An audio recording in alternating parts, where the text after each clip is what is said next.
오늘 이 말씀은 모세가 이스라엘 백성들을 마지막 그 모압 평지 광야에 40년 동안 광야 생활을 하다가 그 평지에 서서 가나안 땅을 바라보며 이스라엘 2세대 다 죽고 난 다음 세대에게 전한 메시지입니다. 선포고 또 설교입니다. 모세가 자기는 같이 못 가죠. 그 가나안 땅으로 들어갈 수 없고 그저 바라보기만 해야 되는 그 땅을 보며, 그리고 앞으로 들어가 살아야 될 2세대 사람들을 보며 애타는 마음이 있었을 것 같습니다. 그리고 안타까운 마음도 있고 조금은 부러운 마음도 있었을 것 같아요. 하나님이 젖과 꿀 흐르는 땅에 나도 가고 싶다라는 마음이 또한 있었을 것 같습니다. 그런 사랑하는 자녀를 보는 마음, 가족을 보는 마음, 민족의 미래를 향한 비전을 선포하는 말씀이 오늘 이 신명기 말씀입니다. 이 말씀을 통해서 모세가 선포했던 그 말씀의 은혜처럼 함께 은혜를 누리는 귀한 시간 되시기를 간절히 소망합니다. 아멘. 이스라엘 출애굽 역사부터 천천히 이렇게 한번 살펴보겠습니다. 출애굽 시절, 그리고 광야, 가나안, 그리고 사사 시대가 이르기까지 이스라엘의 신앙의 모습을 보면 우리 한국의 신앙생활과 굉장히 많이 닮아 있음을 볼 수 있습니다. 이스라엘 백성들이 처음 가나안 땅에 또 가뭄이 일어나서 애굽으로 갑니다. 그리고 애굽으로 갔을 때는 굉장히 극빈 대우를 받게 되죠. 요셉이라는 사람이 있었으니까. 애굽의 총리의 그 훌륭한 요셉 때문에 가족 모두가 그곳에 가서 극빈 대접을 받으며 외세의 침입이나 어떤 어려움이 없이 그 좋은 땅에 젖과 꿀을 흐르는 땅에서 잘 먹고 잘 삽니다. 한 100년 정도는 잘 살았을 것 같습니다. 요셉이 죽고 요셉이 알지 못하는 새 왕이 일어났다. 그리고가 이제 고난의 시작이죠. 이스라엘 백성들이 고난을 받기 시작합니다. 애굽의 왕이 이스라엘 백성들을 보니까 너무 변성을 많이 해요. 그래서 이대로는 안 되겠다. 내가 저들을 좀 숫자를 줄여야겠다. 남자아이들이 태어나면 2살 밑으로는 다 죽여라 라는 명령을 하게 됩니다. 그때부터 고난과 순환이 시작되고 그 고통 가운데 이스라엘 백성들이 이렇게 부르짖습니다. 출애굽기 2장 23절 말씀을 보면 성경에 이렇게 적혀 있습니다. 여러 해 후에 애굽 왕은 죽었고 이스라엘 자손은 고된 노동으로 말미암아 탄식하며 부르짖으니 그 고된 노동으로 말미암아 부르짖는 소리가 하나님께 상달된지라. 아멘. 네. 시간이 지나고 요셉을 알지 못하는 왕이 태어났을 때, 그리고 그 왕이 죽었음에도 불구하고 여전히 그들은 포갑을 당하고 있었고 여전히 억압을 당하고 있었습니다. 그래서 하나님께 부르짖을 수밖에 없었어요. 자녀를 죽여야 되는 부모의 마음, 오늘 눈을 뜨면 노동을 해야 되는 노예의 마음. 상황이 변하지 않죠. 아무리 시간이 지나도 저 왕만 죽으면 돼 이런 마음이 있었을 것 같아요. 근데 그 탄압하던 왕이 죽었음에도 불구하고, 정치가 바뀌었음에도 불구하고, 새로운 왕이 등극했음에도 불구하고 그들은 여전했습니다. 그러니까 부르짖을 수밖에 없죠. 그 애통할 수밖에 없죠. 그들이 할 수 있는 유일한 방법은 기도하는 거죠. 오늘 우리가 대한민국에 복음이 들어왔던 첫 그 시대를 살펴보면요, 조선시대 때 복음이 들어오기 시작했습니다. 양반과 평민, 그 당시에 부정부패, 그 밑에 최하층에 있는 사람들은 희망이 없는 삶을 살았어요. 내가 천민으로 살면 내 자녀도 천민이죠. 내 자녀의 자녀도 천민입니다. 이 삶이 변하질 않아요. 사람의 대우를 받지 못하는 삶. 그들에게 복음이 들어왔을 때 복음이 복음되었겠죠. 진짜 복음을 들었을 것 같아요. 아, 나도 사람이구나. 아, 나도 사랑받을 존재구나. 이것이 복음이구나 라고 외쳤을 것 같습니다. 그리고 우리나라가 일제강점기, 또 6.25 수많은 것들을 겪으면서 한국 땅에 계속 고난이 있잖아요. 그때 우리 팔도강산이 울려 퍼졌던 건 기도였습니다. 부르짖는 기도였죠. 하나님께 우리가 할 수 있는 것이 아무것도 없죠. 최고로 가난한 나라, 먹을 것이 없는 나라, 무언가 할 수 없는 나라, 침략당할 수밖에 없는 약한 나라.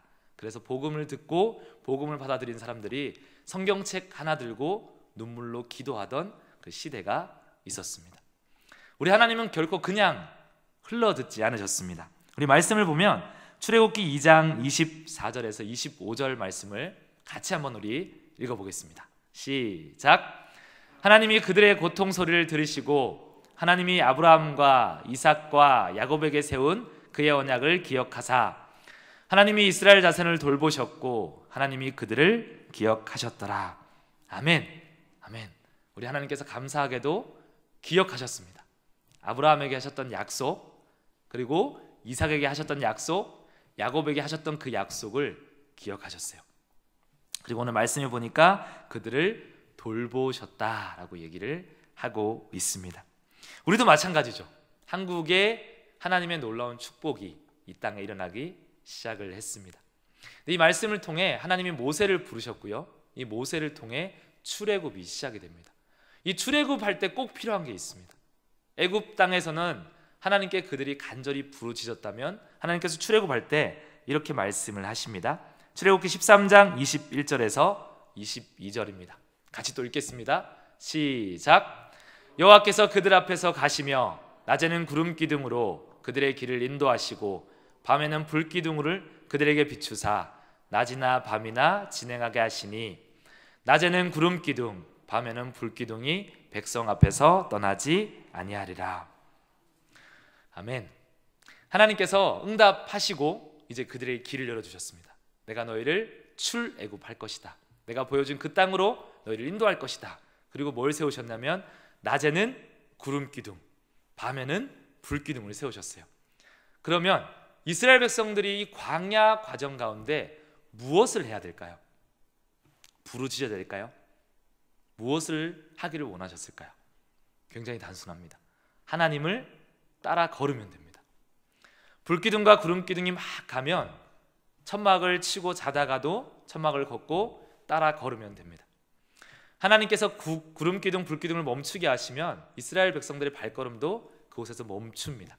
움직이실 때까지 한 달이건 두 달이건 그 자리에 있는 겁니다. 아무것도 없는 광야에서 하나님 무엇을 하셨냐면 순종하는 훈련을 시키셨어요. 그곳에서 철저하게 순종을 배우고 하나님의 방법대로 하나님만 의지하고, 그것은 다른 것을 구할 수도 찾을 수도 만들 수도 얻을 수도 없는 땅입니다. 그냥 하나님이 가라 하시면 가고, 하나님 멈추라 하시면 멈추고, 하나님 먹으라 하면 먹고, 하나님 마시라 하면 마시는 땅, 그 땅이 바로 광야였습니다. 그곳에서 이스라엘 백성들이 철저히 깨어지고 낮아집니다. 전쟁을 하죠. 아말렉과의 전쟁을 합니다. 그곳에서 모세가 손을 들면 전쟁에서 이깁니다. 모세의 손이 내려오면 전쟁에서 패합니다. 저는 이 말씀을 보면서 그렇게 생각합니다. 너희가 두 손 들고 하나님과 항복하면, 너희가 내 말만 듣고 따르면 내가 이렇게 너희에게 승리하는 삶을 줄 것이다. 성막을 짓게 하십니다. 성막 그대로를 짓게 하시고 설계도를 만드시고 그대로 또 동일하게 시간을 정하시고 그 안에 들어가는 물건도 정하시고 하나님 말씀 그대로를 행해야 합니다. 그것을 통해 하나님께서 무엇을 보여주시냐면 썩은 물을 마실 물로 만드십니다. 또한 없는 길을 길로 여십니다. 먹을 양식이 없는 그곳에서 만나와 메추라기를 내리십니다. 전혀 무너질 것 같지 않던 여리고성이 무너집니다. 아멘이신가요? 아멘. 이런 놀라운 기적들이 우리 삶 가운데 있기를 소망합니다. 그런 기적을 보면서 이스라엘 백성들이 이걸 배웠습니다. 아, 말씀대로 따르면 되는구나. 하나님 말씀대로만 행하면 되는구나. 하나님이 가라 하면 가고 서라 하면 서면 되는구나. 그것을 광야 학교에서 철저히 순종을 배웁니다. 물론 그걸 잘 못해서, 온전히 순종하지 못해서 40년이라는 시간이 걸리지만 어찌하였던 그곳에서 철저한 순종을 배우게 됩니다. 우리 한국교회가 막 부흥한 시절이 있었죠. 기도가 넘쳐나고 또 한 가지가 뭐가 있었냐면 목사님의 말씀이면, 하나님의 음성이면 순종함이 있었습니다. 철저하게 내가 없어도, 내가 못 배워도, 내가 부족해도, 가진 것이 없어도 메시지가 들려지면, 하나님의 감동이 심령이 올려지면 내가 하겠습니다 라고 이야기하는 수많은 헌신자들이 있었습니다. 그것이 아마 출애굽 그리고 광야 시절의 순종, 그것이 우리 한국교회의 부흥의 시기가 아니었나, 그런 생각을 하게 됩니다. 그리고 난 뒤에 드디어 40년이 지나 훈련이 마칩니다. 이스라엘 백성들이. 그리고 오늘 모세가 그 훈련을 마친 1세대는 훈련을 통과하지 못했지만 20세 이하의 2세대, 다음 세대는 훈련을 통과합니다. 그리고 가나안을 딱 마주보고 모압 평지에 서서 이제 오늘 말씀을 전하고 있는 겁니다. 우리 6장 말씀을 다시 한번 1절 2절 말씀을 읽어보겠습니다. 모세의 마음으로, 모세가 그 메시지를 선포하는 마음으로, 그의 끓는 마음으로 우리 말씀을 한번 띄워주시고 신명기 6장 1절에서 2절 말씀을 같이 읽도록 하겠습니다. 시작. 이는 곧 너희의 하나님 여호와께서 너희에게 가르치라고 명하신 명령과 규례와 법도라. 너희가 건너가서 차지할 땅에서 행할 것이니 곧 너와 내 아들과 내 손자들이 평생에 내 하나님 여호와를 경외하며 내가 너희에게 명한 그 모든 규례와 명령을 지키게 하기 위한 것이며 또 내 나를 장구하게 하기 위한 것이라. 아멘. 아멘. 훈련하신 이유가 있죠. 광야에서 물도 안 주시고 음식도 안 주시고 고통받게도 하시고 명령하신 그대로를 지켜 행하라 라고 하신 이유가 있습니다. 이제 정말로 그 광야에서 훈련이 어디에서 실천이 되어야 되냐면 가나안 땅에서 이루어져야 합니다. 단순히 그냥 이루어지는 것이 아니라 하나님 말씀 그대로를 살아내면서 그 말씀 그대로를 가르쳐 지키고 대대로 전해야 합니다. 그리고 이스라엘 백성들을 바라보는 수많은 나라들이 하나님을 믿는 나라는 저런 거구나, 유일하신 여호와 하나님이 함께 하시는 민족은 저런 모습이구나, 거룩하구나, 구별되구나 라고 이야기할 수 있어야 합니다. 그것이 거룩이고 이스라엘 백성들이 광야 땅에서 가나안 땅으로 넘어가서 하나님께서 명령하신 순종, 구별입니다. 우리가 그것을 이스라엘 백성들이 어떤 삶의 모습으로 살았는지를 잘 알고 있습니다. 하나님께서 또 이렇게 말씀하셨습니다. 신명기 6장 11절에서 13절 말씀에 보면 이제 이런 축복을 주신대요. 건너가면 너희에게 이런 축복을 줄 것이다 또 얘기를 하고 있습니다. 같이 한번 읽어보겠습니다. 시작. 내가 채우지 아니한 아름다운 물건이 가득한 집을 얻게 하시며 내가 파지 아니한 우물을 차지하게 하시며 내가 심지 아니한 포도원과 감람나무를 차지하게 하사 내게 배불리 먹게 하실 때에 너는 조심하여 너를 애굽 땅 종되었던 집에서 인도하여 내신 여호와를 잊지 말고 내 하나님 여호와를 경외하며 그를 섬기며 그의 이름으로 맹세할 것이니라. 아멘. 이런 축복이 있대요. 아름다운 집에 살 것이다. 아름다운 물건이 가득할 것이다. 근데 하나님께서 이렇게 말씀하십니다. 그것은 네가 파지 않은 우물을 차지하는 것이고 네가 어떤 노력과 수고를 통해 그것을 얻은 것이 아니라 내가 너희에게 주는 축복이다 라는 거죠. 오늘 우리가 주위를 둘러보면요, 못 먹고 사는 사람 별로 없습니다. 한국 땅에서 돈이 없어서 밥을 못 먹는 사람 거의 찾아볼 수 없습니다. 웬만하면 거의 집을 가지고 계시고 밖에서 노숙하시는 분보다는 따뜻한 집에서 잠을 잘 수 있는 좋은 조건들이 우리가 살아가고 있는 시대에 이루어지고 있습니다. 하나님께서 이렇게 말씀하십니다. 그것은 네가 파지 아니한 우물이다. 그것은 온전히 나의 선물이다. 그러므로 너희는 조심하고 여호와를 잊지 말고 그의 이름으로 맹세하라 라고 말씀을 하셨습니다. 오늘 이스라엘 백성들에게, 오늘날 살아가고 있는 우리들에게 이제 결과를 보겠습니다. 이제 출애굽을 열심히 달려오셨어요. 지금 출애굽기를 지났고요, 이제 신명기까지 달려와서 이제 들어가는 여호수아까지 나아가고 있습니다. 성경을 이렇게 열심히 빨리 달려오셨습니다. 결과를 볼게요. 그러면 이스라엘 백성들이 어떤 삶을 살았는가? 첫 번째, 고통 가운데 부르짖었고요, 광야 학교에서 순종을 배우고 하나님만 따르면 된다라는 말씀을 들었고 이제 너희가 그 말씀 들은 그대로 행하라라는 명령을 가지고 요단강을 건너 여리고를 무너뜨리고 가나안 땅으로 진격했습니다. 그리고 난 뒤에 모세의 후계자 여호수아가 있을 때까지만 해도 그 신앙은 여전히 있었습니다. 여호수아 24장 15절 이후의 말씀을 보면요, 여호수아가 이스라엘 백성들에게 이렇게 결단을 촉구합니다. 너희가 만약 하나님을 섬기는 것이 너희에게 좋지 않게 보이거든 너희가 섬길 자를 오늘 이 자리에서 택하라. 그러나 오직 나와 내 집은 여호와를 섬기겠다. 아멘. 이스라엘 백성들이 뭐라고 얘기해요? 우리도 그래 하겠습니다. 우리도 여호와만을 섬기겠습니다. 우리도 여호와만을 따르겠습니다. 우리 가정에 하나님을 모시겠습니다. 그것이 그 모든 사람들의 고백이었습니다. 그리고 이제 사사기로 넘어가 보겠습니다. 여호와가 죽으면 여호수아가 죽는 장면으로 여호수아가 끝이 납니다. 그리고 사사기 1장으로 가면 여호수아가 죽은 후에라고 이야기가 시작이 됩니다. 이스라엘 백성들이 전쟁을 치릅니다. 여호수아가 살아있을 때 큰 전쟁들은 거의 다 정리가 됐어요. 각자 지파별로 그 정리된 땅으로 들어갔고, 이제 무엇을 해야 되냐면 아직 진멸하지 못한, 쫓겨났지만 구석에 몰려있는 가나안 땅의 각 지파들을, 각 족속들을 이제 개인의 지파들이 물리치는 일들을 해야 합니다. 그것이 사사기 1장의 시작입니다. 근데 성경 말씀을 보니까 유다와 시므온 지파를 제외한 나머지 지파들이 점점 더 전쟁을 완전히 이루지 못하는 장면들이 말씀을 통해 나와 있습니다. 이유는 여러 가지입니다. 전쟁을 하지만 그 땅에 강한 군사가 있어서, 철병거가 있어서, 때로는 진멸하라고 명령하신 하나님 명령보다 노예로 삼아서 강제 노역을 시키면서 여러 가지 이유 때문에 하나님의 말씀이 지켜지지 않음을 볼 수 있습니다.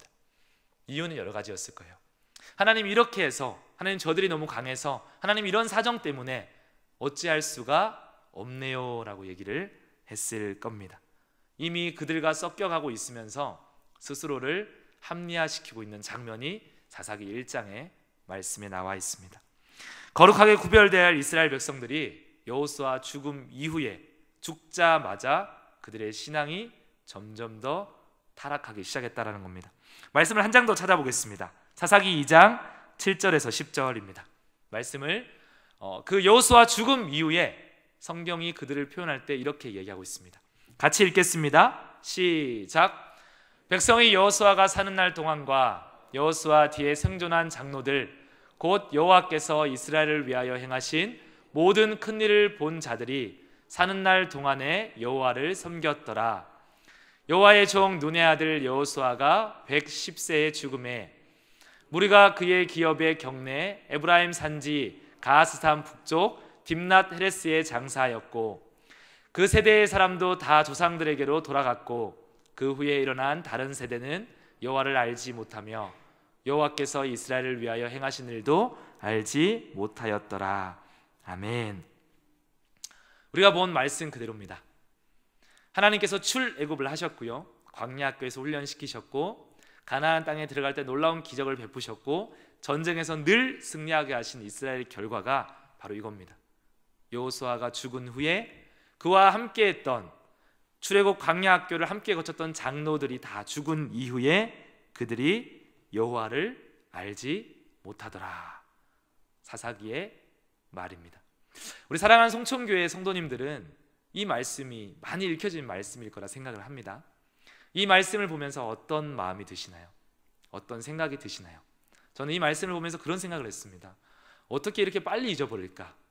하나님을 그렇게 빨리 잊어버릴 수 있나? 길게는 수백 년일 수 있지만 여호수아 사후 제가 볼 때는 몇십 년이 안 된 시간일 거라는 생각이 듭니다.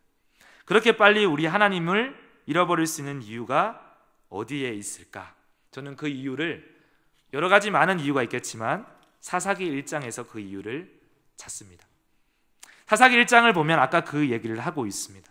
하나님 분명히 진멸해라, 가나안 땅이 너희에게 허락되었고 이 땅은 너희 것이다, 너희가 차지하면 된다, 너희가 지켜 행하라 라는 말씀을 듣고 진격하죠.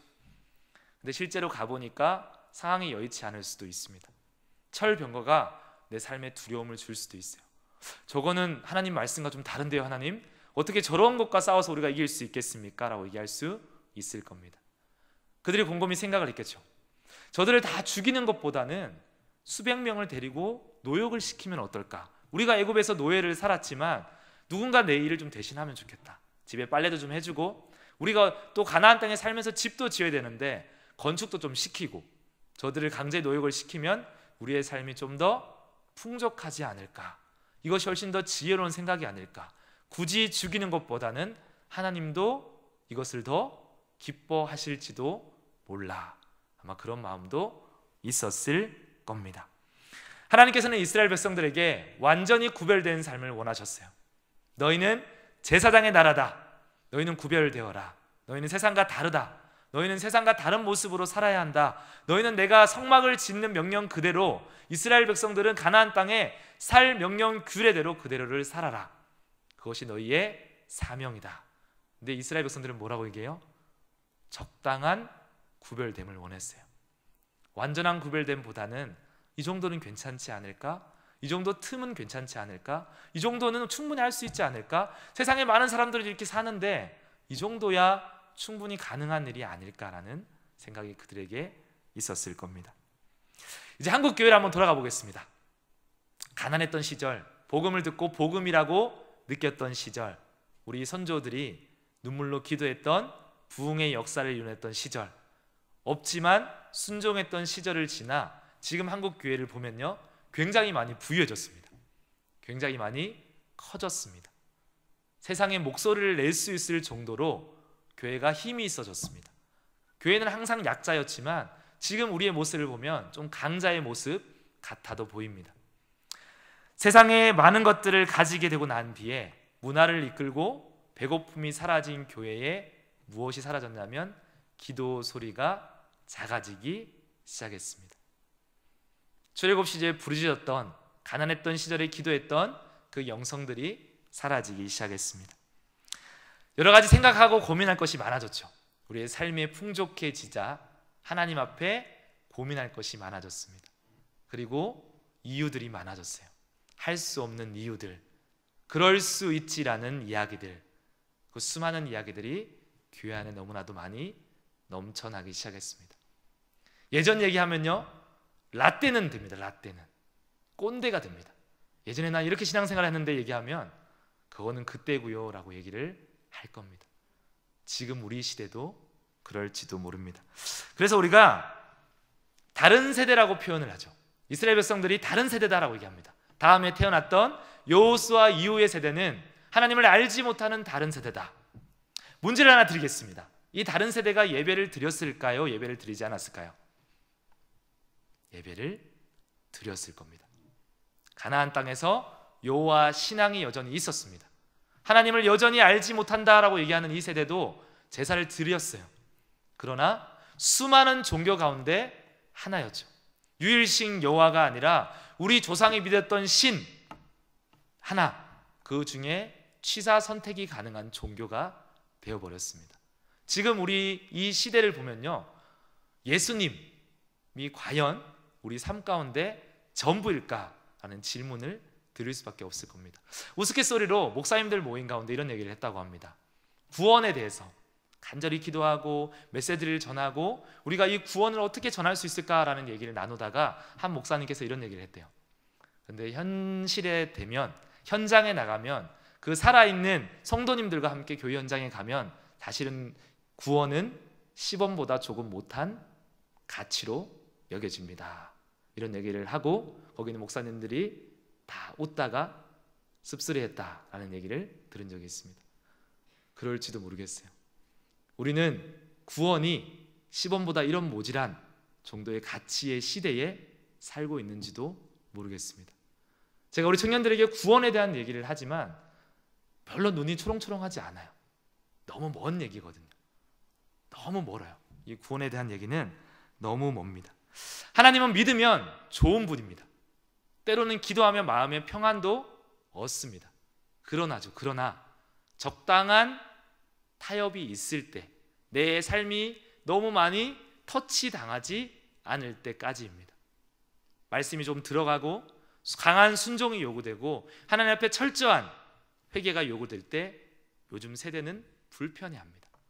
그렇게까지 해야 합니까? 라고 아마 질문할지도 모르겠습니다.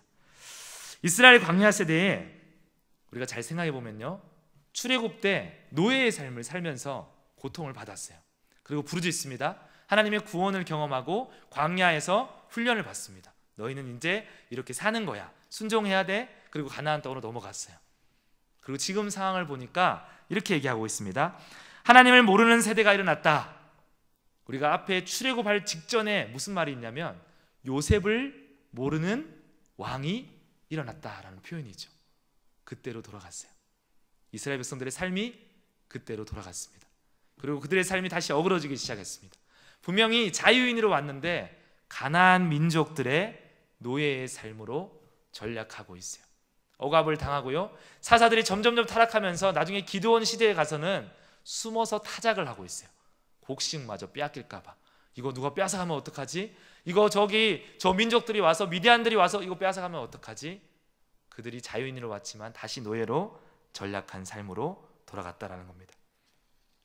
이스라엘 백성들의 고통이 성경에서 이렇게 표현되고 있습니다. 사사기 2장 15절 말씀을 같이 한번 읽겠습니다. 시작. 그들이 어디로 가든지 여호와의 손이 그들에게 재앙을 내리시니 곧 여호와께서 말씀하신 것 같고 여호와께서 그들에게 맹세하신 것 같아서 그들의 괴로움이 심하였더라. 괴로움이 심하였다라고 얘기해요. 만족을 얻기 위해, 평안을 얻기 위해 그 땅에 갔지만 시작부터 하나님 말씀에 적당한 타협을 했던 이스라엘 백성들에게 너희가 가는 곳마다 고통과 고난과 고난이 있을 거다라고 얘기하고 있습니다. 그때 이스라엘 백성들이 무엇을 하죠? 18절 말씀입니다. 같이 읽겠습니다. 시작. 여호와께서 그들을 위하여 사사들을 세우실 때에는 그 사사와 함께 하셨고 그 사사가 사는 날 동안에는 여호와께서 그들을 대적의 손에서 구원하셨으니 이는 그들이 대적에게 압박과 괴롭게 함을 받아 슬퍼 부르짖으며 여호와께서 뜻을 돌이키셨음이거늘. 아멘. 다시 부르짖기 시작했어요. 처음으로 돌아왔습니다. 장소만 옮겼을 뿐이지 애굽에서 가나안으로 왔을 뿐이지 그들의 삶은 동일합니다. 그래서 하나님께 다시 부르짖습니다. 애통하며 하나님 어디 계십니까? 하나님 우리의 삶이 어찌하여 이렇습니까? 그런 이야기들을 그들이 하고 있습니다. 그리고 다시 일어난 일이 19절입니다. 우리 19절 같이 읽겠습니다. 시작. 그 사사가 죽은 후에는 그들이 돌이켜 그들의 조상들보다 더욱 타락하여 다른 신들을 따라 섬기며 그들에게 절하고 그들의 행위와 패역한 길을 그치지 아니하였으므로. 아멘. 아멘. 부르짖고 구원을 경험하지만 다시 죄로 돌아가는 것이 점점 더 빨라집니다. 이전보다 훨씬 더 빠르게, 훨씬 더 악하게, 훨씬 더 타락으로 달려가는 그들의 모습이 있습니다. 그리고 사사기 21장 25절, 우리가 너무 잘 알고 있는 마지막 결론 이겁니다. 같이 읽겠습니다. 시작. 그때에 이스라엘의 왕이 없으므로 사람이 각기 자기의 소견에 옳은 대로 행하였더라. 아멘. 이것이 가나안 땅에 들어갔던, 젖과 꿀이 오르는 땅에 들어갔던, 하나님께서 그렇게 훈련시키고 변화시키기 원했던 이스라엘 백성들의 사사시대의 마지막 결론입니다. 그때에 그들에게 왕이 없으므로 사람이 각자 자기의 소견에 옳은 대로 행하였더라. 우리 모세가, 우리 이 말씀을 아시는지 모르겠지만요, 신명기에서 이런 얘기를 합니다. 그 고벨 설교, 가나안 땅을 마주보면서 그들에게 당부하는 말씀이 있어요. 신명기 12장 8절입니다. 신명기 12장 8절 같이 읽겠습니다. 시작. 우리가 오늘 여기에서는 각기 소견대로 하였거니와 너희가 거기에서는 그렇게 하지 말지니라. 아멘. 걱정이 되었어요. 그들의 성향과 그들의 행동, 지금까지 해왔던 그런 모습을 보며 지금까지는 너희가 너희의 소견대로 했을지라도 가나안 땅에 들어가서는 하나님의 말씀대로 행하기를 원한다. 꼭 그렇게 하여라 라는 이야기를 전하였습니다. 그리고 신명기 12장 32절에 내가 너희에게 명령하는 이 모든 말을 너희는 지켜 행하고 그것에 가감하지 말지니라. 그것이 모세가 그들에게 당부하는 고별 설교의 메시지입니다. 그런데 결과는 어때요? 다 어그러졌습니다. 다 무너졌습니다. 더하고 빼고 자기 마음대로 하다가 결론은 각자의 소견에 옳은 대로 행하더라로 결론이 맞춰진다라는 것입니다. 분명히 하나님께서는 구별되라라고 얘기를 했습니다. 이스라엘 백성들이 시작하면서 무슨 얘기를 해요? 하나님 요 정도만 구별되겠습니다라고 얘기를 하는 거죠. 하나님 요 정도만 타협하겠습니다라고 얘기를 하는 겁니다. 하나님 내가 이 정도는 지킬 수 있는데 요 부분만큼은 손대지 마세요라고 얘기를 하는 겁니다. 그 부분은 누가 그러면 손을 대고 있을까요? 하나님이 손대지 못한 영역은 누가 손을 대고 있을까요? 하나님을 대적하는 사단이 그 영역을 손대고 있겠죠. 그리고 그 영역이, 그 지경이, 그 삶이 넓어졌을 때 그들의 삶을 통째로 삼켜지게 되었다라는 겁니다. 이스라엘 백성들의 삶의 모습을 보면요, 시대마다 요구되는 하나님의 요구됨이 있었습니다. 노예 시절에는 부르짖어야 했습니다. 하나님 살려달라고 기도해야 했습니다.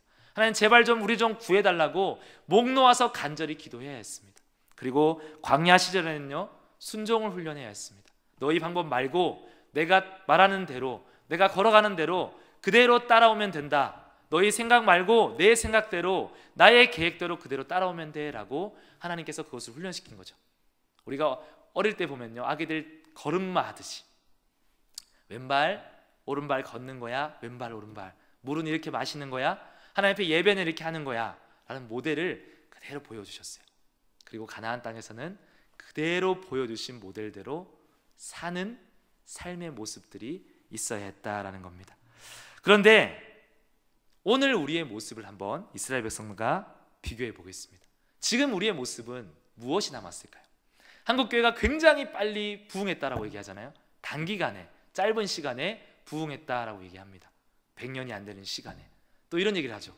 놀라운 신기록인데 놀랍게도 굉장히 빨리 쇠퇴하는 것도 세계 어느 나라의 역사에 따를 바가 없다라고 얘기를 합니다.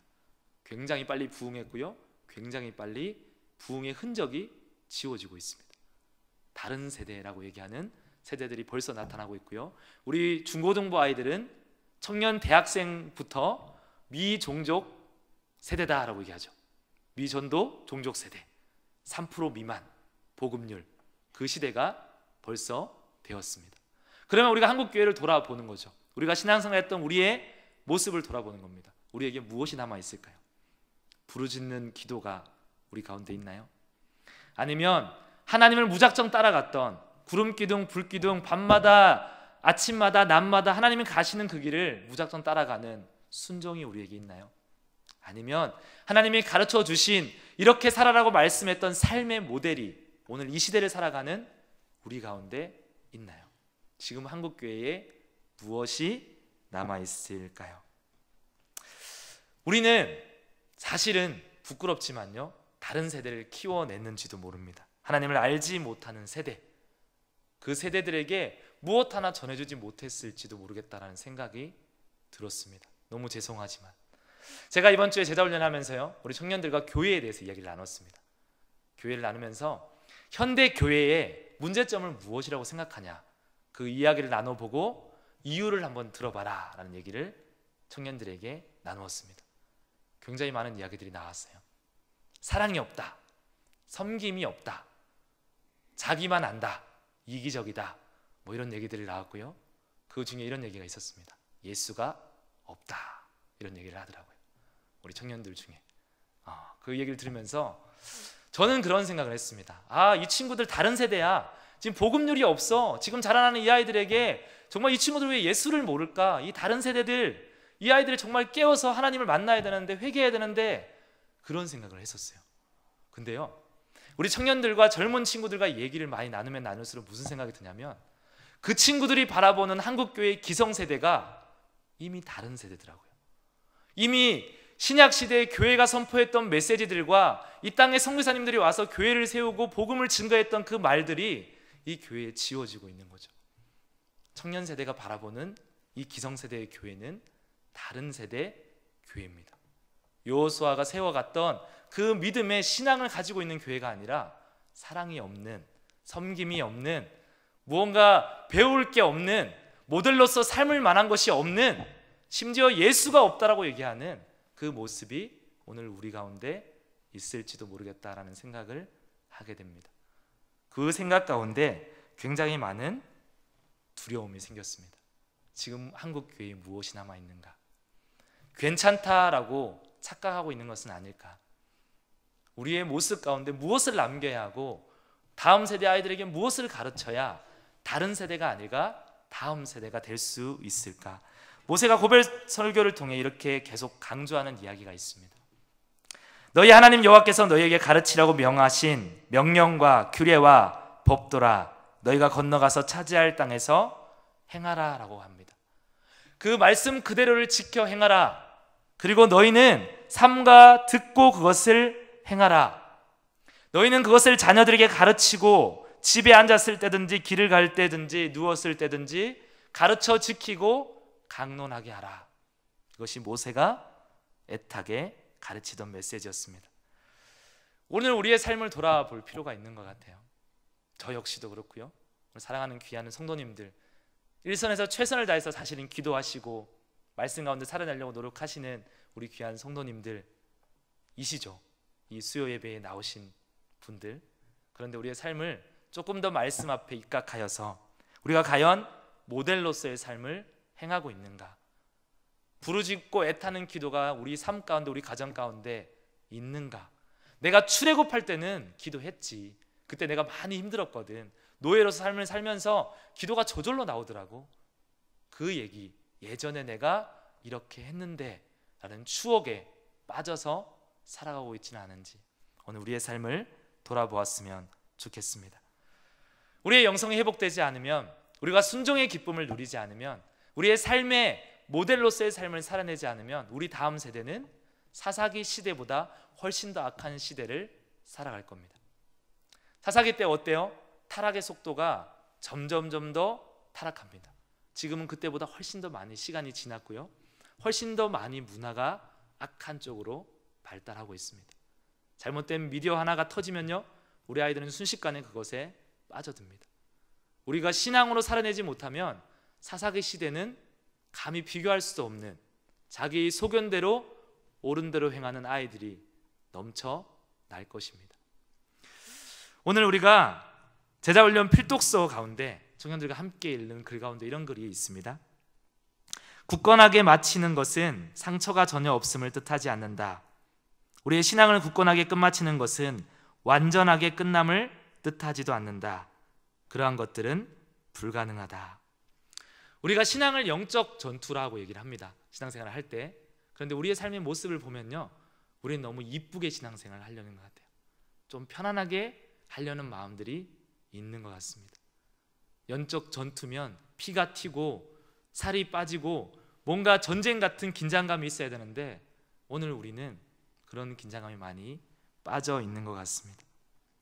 다치지 않게, 무리하지 않게, 이 정도만, 많은 노력이 들지 않게 우리가 그렇게 살고 있다면 우리는 다음 세대가 아닌 다른 세대를 키우는 모습으로 살아가고 있다는 것입니다. 우리는 거룩해야 합니다. 우리는 구별되어야 합니다. 우리는 세상과 달리 특별해야 합니다. 그리고 우리는 그것을 지키기 위해, 그 삶을 행하기 위해서 부르짖어야 합니다. 고통 때보다 어떻게 보면 지금 이 시대가 훨씬 더 많은 기도가 필요할 때다라는 생각이 듭니다. 사단이 우리 아이들을 흔들고 있을 때, 문화로, 편함으로 우리를 흔들고 있을 때 우리는 부르짖어야 합니다. 다시금 하나님 말씀에 순종하는 법을 배워야 합니다. 그리고 우리 모든 기성세대들은 다음 세대 아이들에게 어른으로서, 신앙인으로서, 하나님을 아는 자로서 여호수아와 장로들처럼 그 신앙을 보여주고 가르치는 자가 되어야 합니다. 주님은 우리의 일부가 아니라 우리의 전부가 되십니다. 아멘. 아멘. 이 저녁에 그 주님을 찾으셨으면 좋겠습니다. 때로는 우리가 잃어버렸을 수도 있고요, 외면했을 수도 있고, 우리 스스로가 다른 세대가 되어버린 것은 아닌지, 아유 저 아이들, 저 청년들, 저 학생들 왜 저렇게 신앙생활 하냐라고 이야기하지만 사실은 그들이 지켜보고 바라봐왔던 모델이 오늘 우리가 아니었는지, 그래서 그 모습 그대로 그 신앙생활을 하고 있는 것은 아닌지 우리가 깨닫고 다시금 주님을 찾고 부르짖으며 하나님 앞에 나아갔으면 좋겠습니다. 지금 이 시대는 부르짖어야 될 시대입니다. 기도하겠습니다.